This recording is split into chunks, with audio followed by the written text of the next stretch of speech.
Good morning, Professor Kobi. Thank you very much for your time today at W Radio. Thank you for having me. We want to begin by asking you, what's your initial opinion about this decision of Prime Minister Netanyahu of taking full control of the Gaza Strip? And we're seeing, claims made by Germany in which they are saying that they're going to cancel any pending negotiation they have, military negotiation that Germany has with Israel. Do you believe that this type of alert is going to affect Netanyahu in this decision to take over the Gaza Strip? First of all, it's not only the decision of Prime Minister Netanyahu. This is the decision of the Israeli cabinet. The legal government, the legal elected government of the State of Israel. It's not only Prime Minister Netanyahu. Secondly, the decision was taken because Israel found itself in front of two options or three options, where all the options are very bad options for Israel, but this is the least worst option. The first one was to continue what we are doing until today, which means to continue the military pressure without occupying the entire Gaza Strip and trying to resume the negotiation without success, because there is no negotiation now.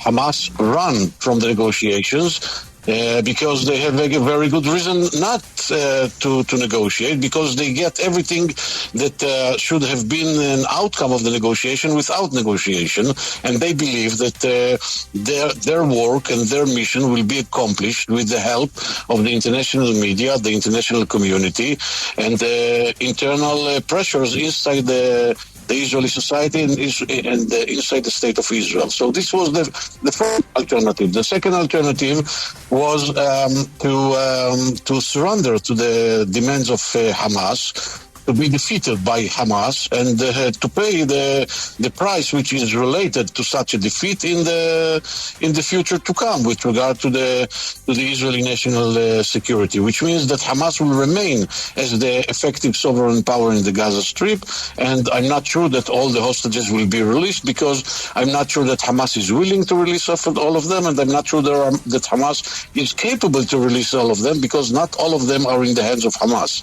And the third option was to occupy the entire Gaza Strip in order to dismantle Hamas and in order to increase the probability to release more hostages and to facilitate the conditions for an alternative civilian governance and the beginning of the reconstruction of the Gaza Strip. Israel has no intentions to annex the Gaza Strip, has no intentions to build Israeli settlements there, and no intentions to rule the Palestinian life there for a long time, okay?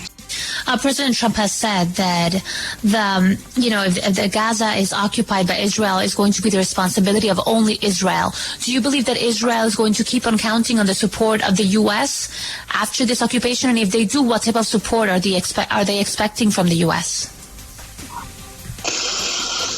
Yes, first of all, everything is very well coordinated with the American administration.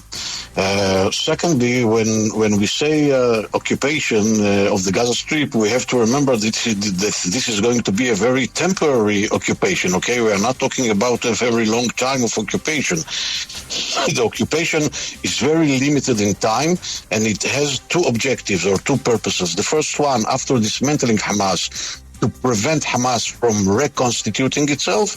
And the second purpose or objective is to facilitate, as I said before, the conditions for the establishment of an alternative civilian governance that will be supported by a regional mission force and the beginning of the reconstruction process. And then the IDF will withdraw on a gradual manner from all the territories of the Gaza Strip and will be redeployed along the international border and will have the freedom of military action or activity in order to prevent Hamas or any other Palestinian terrorist group from reconstituting itself, something which is very similar to the model that we know in the West Bank, okay?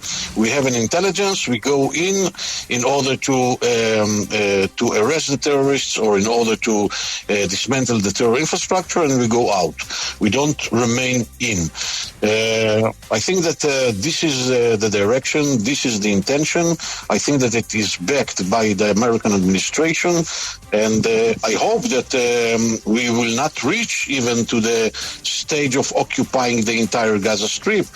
And once the Hamas will understand that we are serious in this regard, they will change their position with regard to the negotiation. They will come back to the negotiation table and they will accept the terms that Israel already accepted.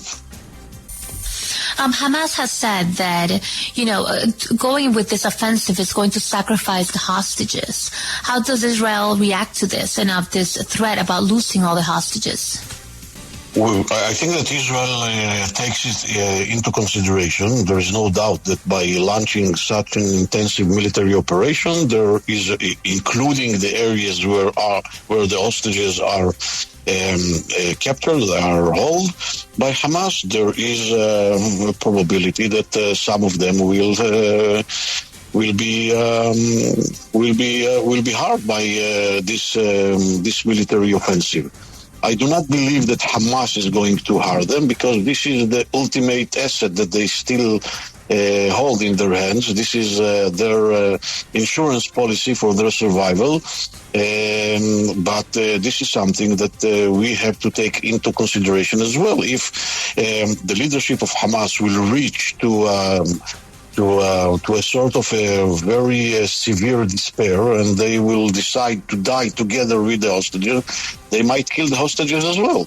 This is something that we take into consideration, but we believe that by launching this military campaign, we increase the probability for releasing some of the hostages, at least, by the military campaign.